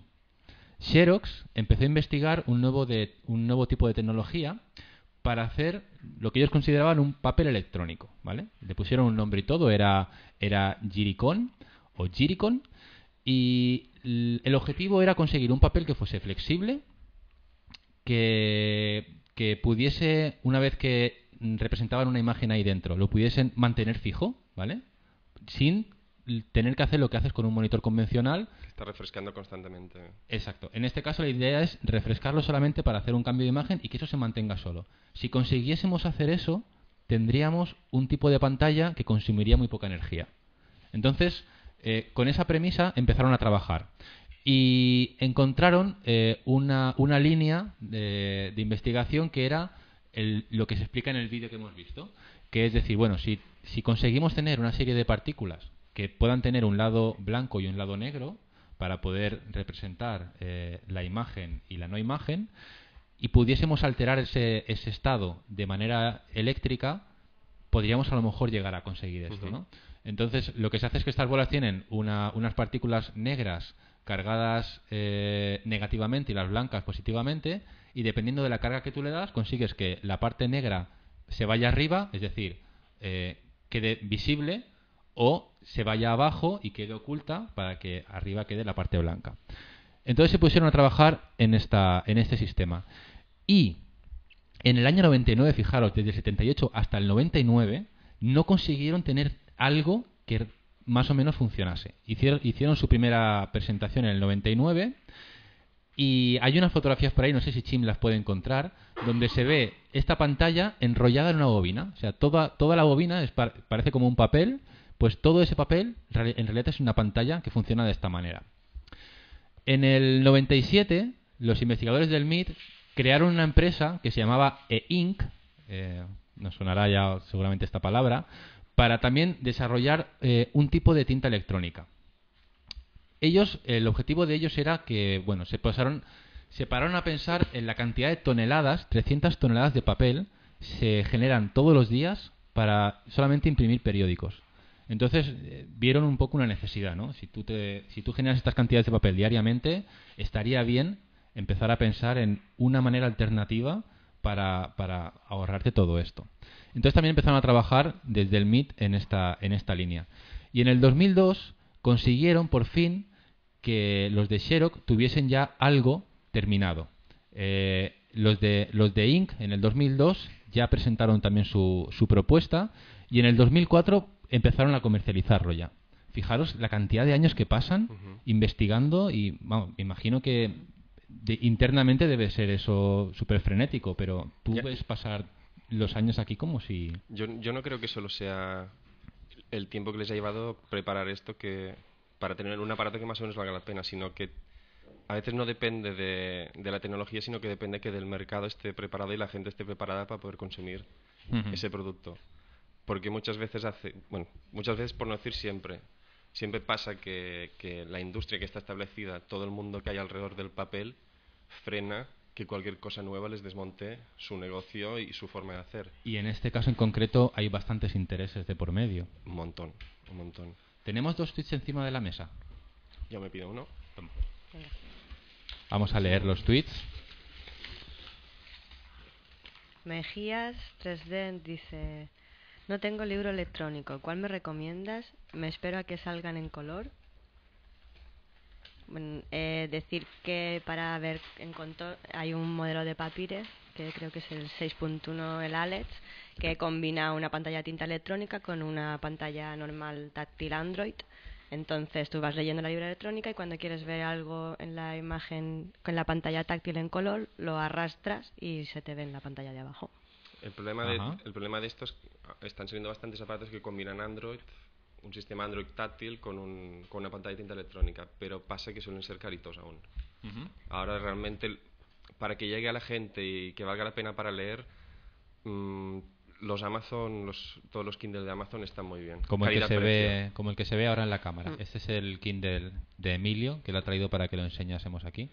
Fijaros, bueno, iba a decir fijaros cómo es con respecto a mi mano, pero el que no lo haya visto, del público que nos escucha, el que no haya visto un Kindle, me extrañaría.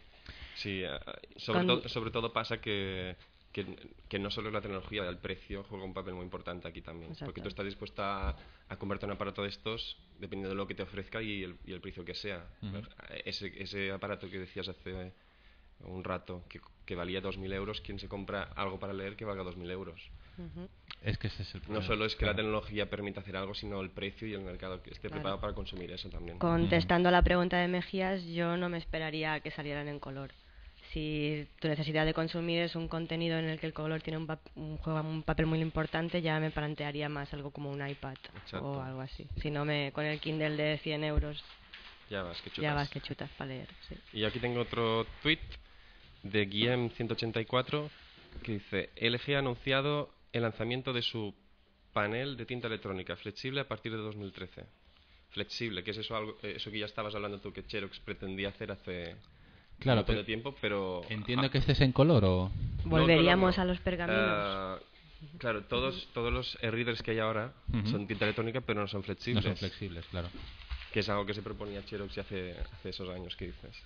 También hay por allí rumores de que el papel de tinta electrónica flexible llegará un día en el que hasta será desechable. O sea, tú comprarás el periódico a lo mejor en un formato de tinta electrónica que después de utilizarlo hasta lo podrás, no sé, de alguna manera dicen que esto pues podrás deshacerte de él y pues, me imagino que llegará a unas cifras en las que será tan barato que a lo mejor eso es que se gasta solo al cabo de un tiempo. Será biodegradable.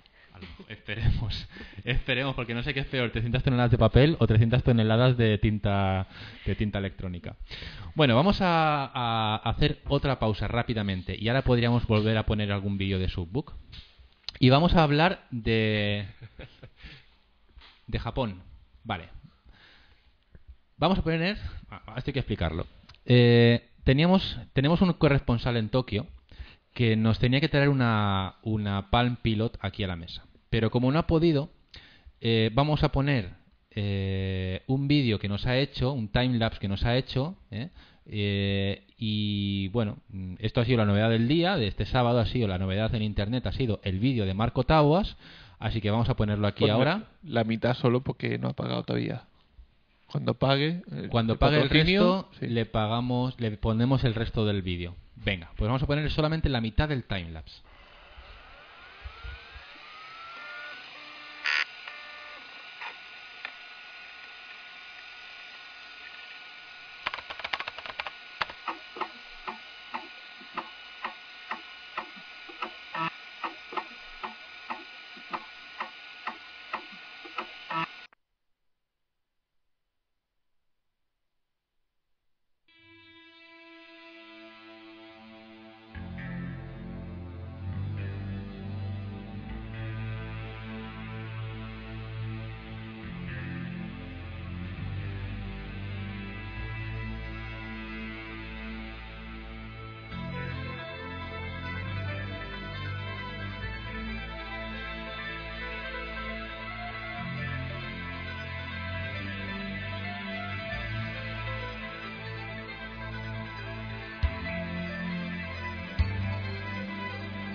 ¿Me oigo?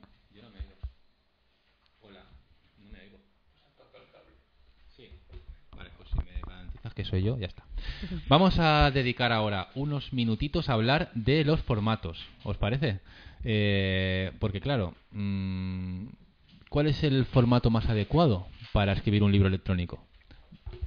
Uy, cuidado con el tweet. Vamos a leer el tweet y empezamos a hablar de este tema. A ver, Mejías dice, gracias. Olvidaos de tanto iPad. Lo mejor es el telesketch. Eso sí que es verdad. Notionada, pantalla tinta electrónica, combinado con pantalla color, notionink.com.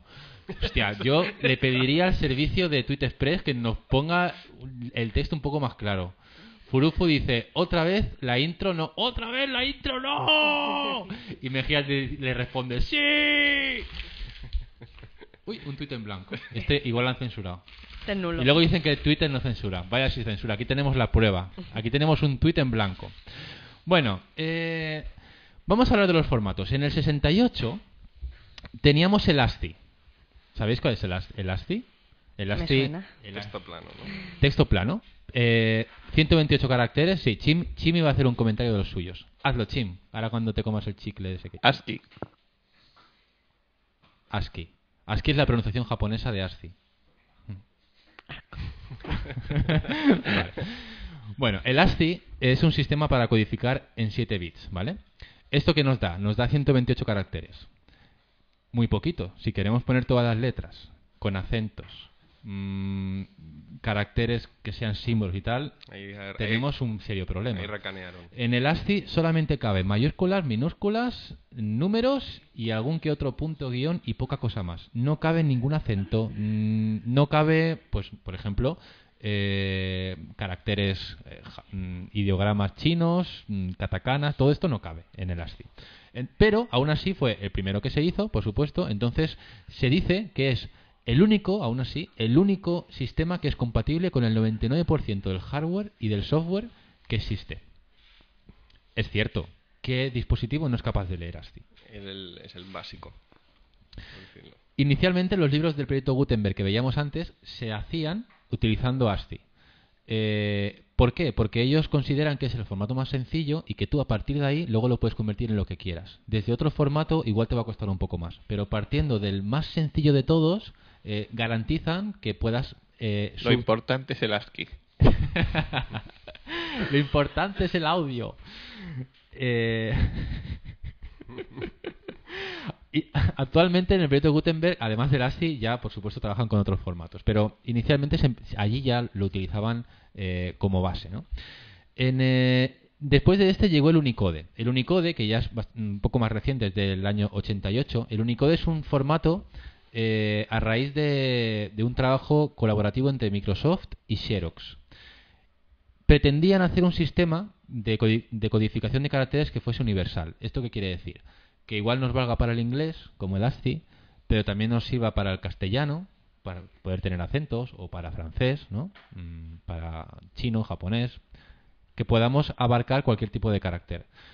En este caso pasamos de los 128 caracteres que nos daba el ASCII a 65.000. Ahora sí, ¿no? Ahora sí que tenemos espacio. Hay un salto. Podemos poner ya casi cualquier cosa ahí dentro. La idea del Unicode es que, como su nombre indica, cada letra, cada carácter, venga identificado por un código único, de manera que da igual el protocolo que tú utilices, al final ese código se respeta todo el tiempo y ahí donde se represente o se visualice podemos saber con seguridad a qué carácter corresponde ese número. Más tarde, en el 93, y este sí que ya nos suena a todos, llegó el PDF. El PDF de la empresa Adobe y de las siglas Portable Document Format, este formato tiene la gracia de que en todo momento el formato de ese texto se mantiene inalterado, podríamos decir, ¿no? O sea, ya no solamente el texto como texto, sino que además tiene un formato, y que ese formato que tú le das al texto se mantiene independientemente de la plataforma en la que tú lo hayas hecho y también independientemente del dispositivo en el que tú luego lo estés viendo. ¿Esto es así? Es así, pero no. Es decir, es así en cuanto al formato, pero esta cosa que parece una gran ventaja, que es que nada se deforma y todo está tal cual lo has maquetado, va muy bien para pasar este contenido a impreso, porque tú lo has maquetado de tal forma y se ve tal cual.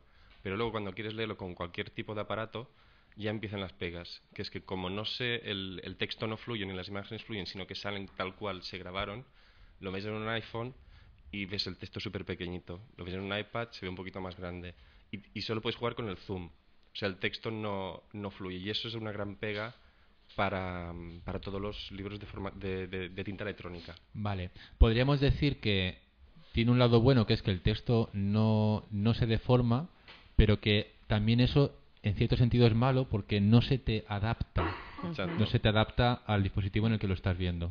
Para todos los libros que sean con muchas imágenes, que necesitan una maquetación un poco elaborada, yo que sé, que haya fórmulas, que haya gráficos, ribetes en los costados, para eso va muy bien, pero tiene la gran pega que es difícil de leer en muchos aparatos considerados para leer libros electrónicos. Un libro electrónico supuestamente tiene que tener el texto que fluya, es decir, que se adapte a cada aparato, y el PDF esto no lo tiene. Big Water, my friend. Big Water. Justo. El PDF es el formato que se mantiene más fiel a lo que sería la representación en papel. Tú lo ves en digital y lo ves en papel y lo ves calcado. Bueno, ahí tenemos ese formato. Más adelante salió otro formato. En el 97 apareció el Open eBook. El Open eBook es un poco como, y vosotros me corregiréis, el padre de todos los que han salido después. Es el precursor del EPUB, que es ahora el que está destacando un poco como estándar aparte de Amazon. Vale. El Open eBook es un estándar basado en el lenguaje XML. La idea es que sirva para normalizar tanto el contenido como la estructura y la presentación del libro. Este formato se hizo a partir de un consorcio de más de 80 participantes que incluía editoriales, programadores, librerías, vamos, un poquito toda la comunidad envuelta en el mundo de los libros. Todos ellos se pusieron de acuerdo para hacer este formato. Esto viene un poco a respuesta del problema que se encuentra con el PDF, de que ven que no se adapta exactamente a los aparatos que tienen que usarse para leer. Vale, hasta ahí estaría bien. El problema es que, aunque consideran un formato abierto para lo que son libros de dominio público, aparece aquí una cosa que se llama DRM. Exacto. ¿Y esto del DRM qué es? Que alguien me lo explique. Pues es un poco el tema de control de los derechos digitales. Para evitar la copia, ¿no? del contenido que hay dentro de este fichero. Vale, o sea, hasta la fecha, con todos los formatos que hemos comentado, yo podía hacerme un duplicado sin problemas, podía abrir ese documento en cualquier parte, tantas veces como yo quisiese. Ahora con el DRM, esto ya no va a ser tan fácil. Volvemos a lo de siempre, la industria del papel sabe que cuando vende un libro se lo vende a una persona, con un libro electrónico, cuando vende un libro, ¿a qué manos va a parar? Y claro, se ponen nerviosos obviamente de que todo su negocio puede tambalear y quieren poner algún tipo de control. Por eso ese formato ya aparece la figura esta del DRM para intentar bloquear que este fichero se copie sin control. Vale. Y un poquito más adelante, y aquí terminamos ya porque llegamos al año 2000, que el año 2000 no sé si lo sabéis, el año 2000 es el tope. En este podcast no se habla de después del año 2000. ¿Sabías esto, Silvia? En el año 2000... El temido efecto 2000.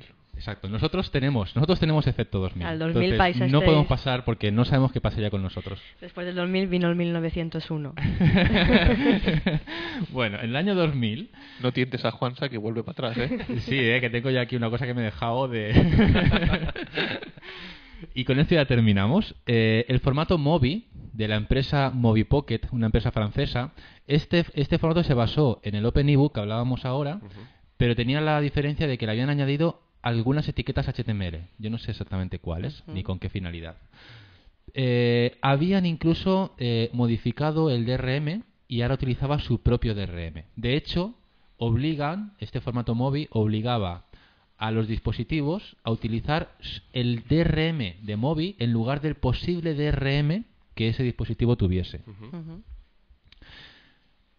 hicieron un lector, aquí lo hicieron bastante bien porque lo acompañaron de un lector que tenía su versión para Palm, para Pocket, para teléfonos móviles, smartphones, para ordenadores, etcétera. Con lo cual se abrían a todo tipo de dispositivos, no se centralizaban ni en un modelo concreto ni en una rama de dispositivos en concreto.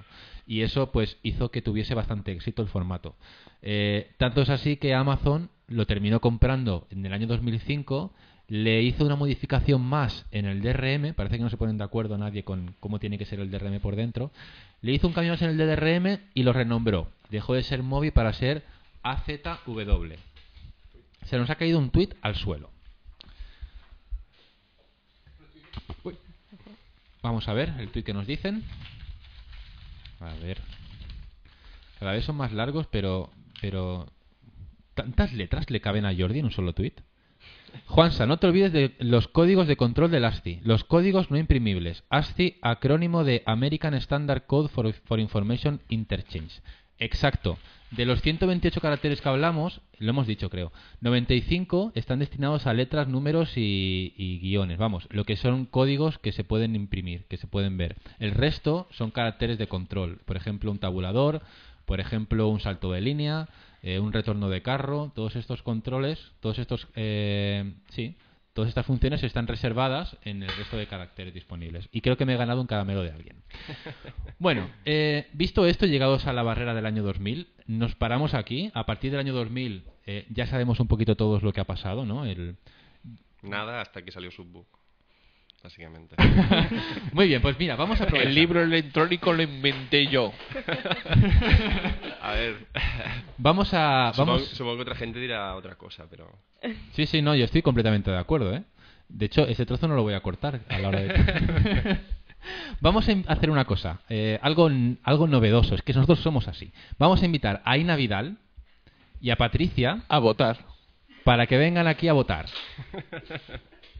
Les vamos a invitar a que vengan aquí y hablemos un poquito del panorama, ¿vale? Vamos a ver por qué. O sea, ¿vamos a hablar de cómo está hoy en un podcast retro? No, vamos a intentar hablar de por qué razón no estamos hablando de algo retro cuando no hay ningún impedimento más allá que intereses de la industria y, al fin y al cabo, cosas que no sirven para nada, porque luego el usuario hace un poco lo que él quiere, pero que estamos viviendo hoy una cosa que realmente esto teníamos que haberla vivido hace a lo mejor 30 o 40 años, ¿vale? ¿Por qué razón nos toca vivir hoy una cosa que perfectamente podría haber sucedido ya hace mucho tiempo y haberlo todos superado, ¿no?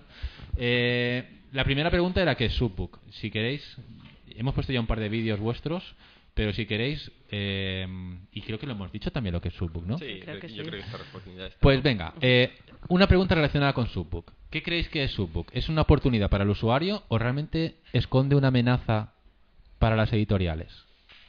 Es ambos. Como he comentado antes, un autor que se quiera autopublicar encontrará en Subbooks un espacio donde poder crear su obra y distribuirla en digital. Y para las editoriales depende un poco de la postura que tengan en frente al cambio digital. Las hay muchas que tienen una postura positiva, aunque la industria está un poco lenta en este asunto. Y de hecho en Subbook hemos encontrado un canal hacia la reutilización del software para las editoriales. Hacemos instalaciones en marca blanca para que las herramientas que Subbook dispone a los usuarios escritores, las editoriales puedan ofrecerlos a sus escritores también. Aina, tú una herramienta así, vale, tú no tienes vocación de escritora, pero frente a una herramienta así, ¿tú te animarías ahora, con esta facilidad que hay para escribir, te animarías a, si mañana de repente te llega la inspiración a hacer un libro? Sí, Juan Salvador, yo me animaría. Presenta unos cuchillos ahora. Qué raro, qué raro esto es. Patricia. Sí. Ha sido breve, ¿eh?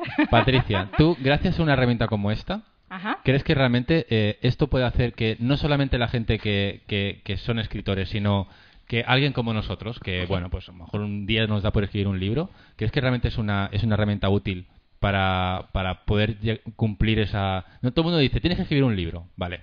Con una herramienta como Subbook yo puedo escribir un libro, pero con todo el proceso que tenía que hacer antes, se me hacía un mundo escribir un libro a lo mejor. Yo creo que tenemos que agradecer que alguien haya pensado en que personas que quieran escribir un libro y no tienen ni idea de informática como yo, aunque cada vez un poquito más,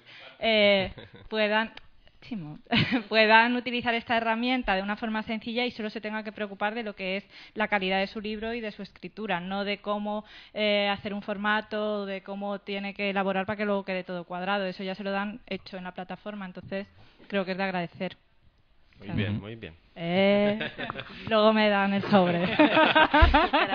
No, pero a ver, yo sí que quiero decir que, que tampoco no es algo ultra revolucionario ni nada. O sea, el que escribe un blog sabe cómo tiene que escribir algo para publicar en Internet. Lo único que le facilita a esto es que le ordena los contenidos un poco con la estructura que tenía un libro y le facilita el proceso de generar ese ficherito que luego se puede leer en cualquier aparato. Simplemente es esto que facilita. Y sobre todo la difusión. Y la difusión también.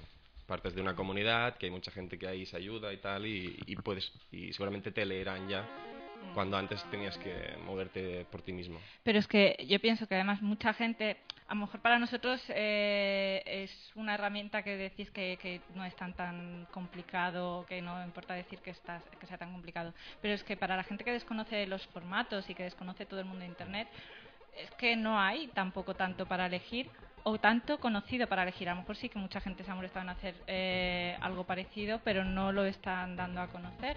Y de lo poco que conozco de competencia vuestra, yo creo que se llevan una barbaridad y se aprovechan mucho de lo que son las comisiones, etcétera. Entonces, si os conocen y ven cómo lo lleváis realmente para el bolsillo y realmente para la comodidad, es que no tenéis competencia.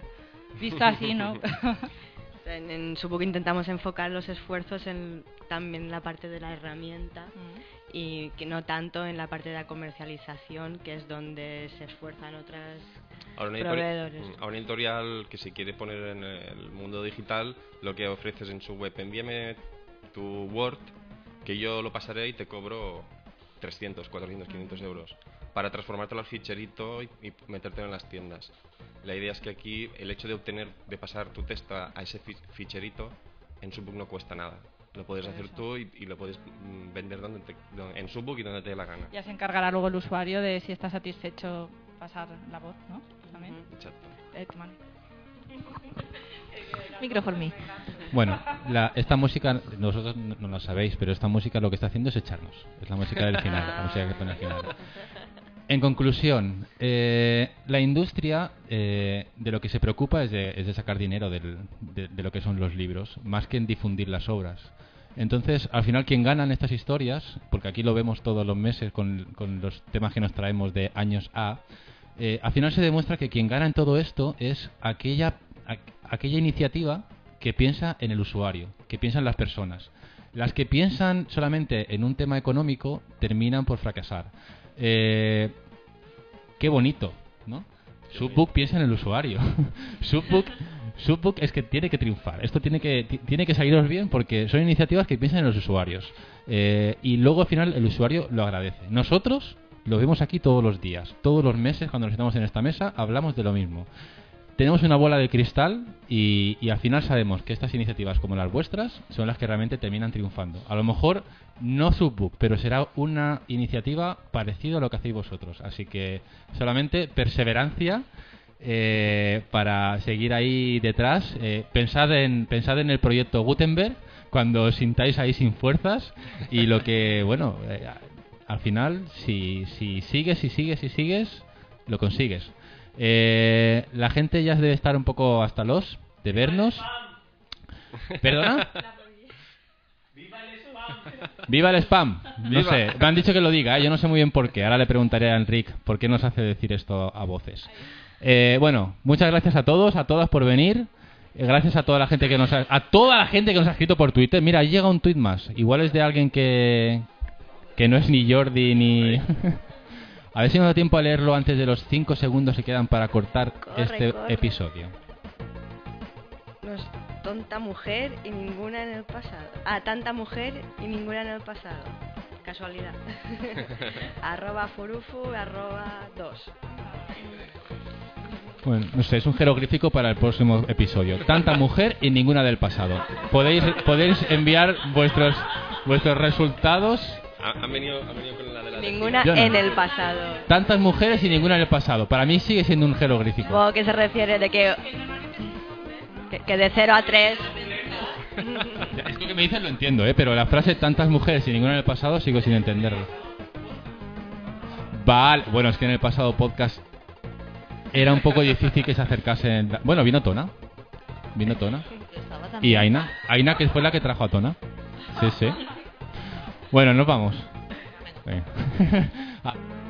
Yo